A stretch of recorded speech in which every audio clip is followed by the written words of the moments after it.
So you found mold spores in your home and you're probably wondering what it really means. You might have had an inspector come into your house or you've done testing yourself and now you have things like aspergillus, cladosporium, or even stachybotrys in your home. What this video is going to do is help you understand what that actually means for your indoor environmental health. In our last video, we talked about how spores can be related to seeds and also that they're flying around everywhere waiting for the perfect environment to grow. They can be found outside and they're also normal to be found inside. So not all the time that when spores are present inside your house means that mold is growing inside your home. But if you have taken a sample and you see that there is a significant amount of spores inside your house, we can kind of understand how the mold is growing in your house and how severe the condition is. Different molds tell different stories. Some molds are very quick to grow and some molds take a lot longer to grow. So depending on what type of mold spore is found present in your home is going to tell you a little bit about how long the situation has occurred and also the severity of the water damage. So to break it down, there are three types of molds: primary, secondary, and tertiary molds. And as you could expect, primary molds are going to be the first one that grows.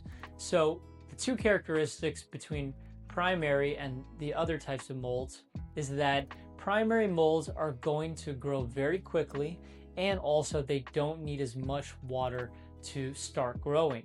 So, for example, if relative humidity is high, a wall can condensate and you can have moisture, just enough for aspergillus or penicillium to start to grow.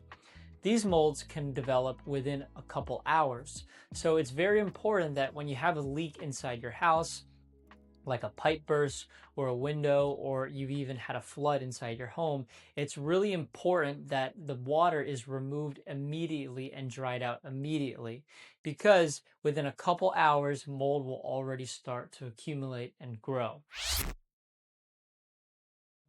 Now, if that moisture problem doesn't go away, secondary molds are going to take over. One of the most common ones found inside a home is cladosporium.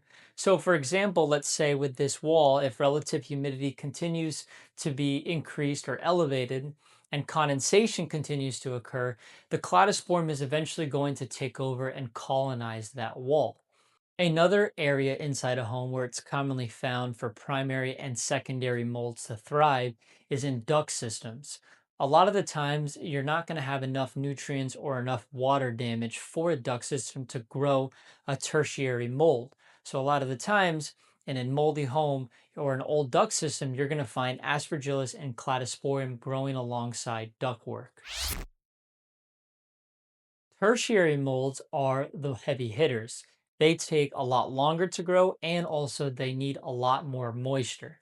So these type of molds are the toxic ones that everyone's scared about when they say, do I have black mold in my house? You're really referencing Stachybotrys or Cotomium. These two molds are commonly found when you have severe water damage, like from a leak, like a leaking window, or a flood, or let's say a leaking pipe that's been going on for several days or several weeks.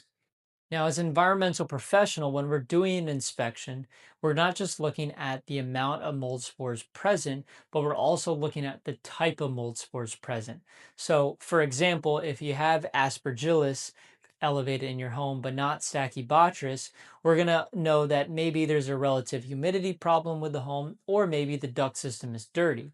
Now, on the other hand, if we know that stachybotrys is present and not aspergillus, then we're going to know that there's an issue that has been occurring for a while, and there's possibly a leaking window or a leaking pipe inside a home. So when you see mold spores on a report, just remember that it's not just about how many, but it's also about what type of mold spore is present.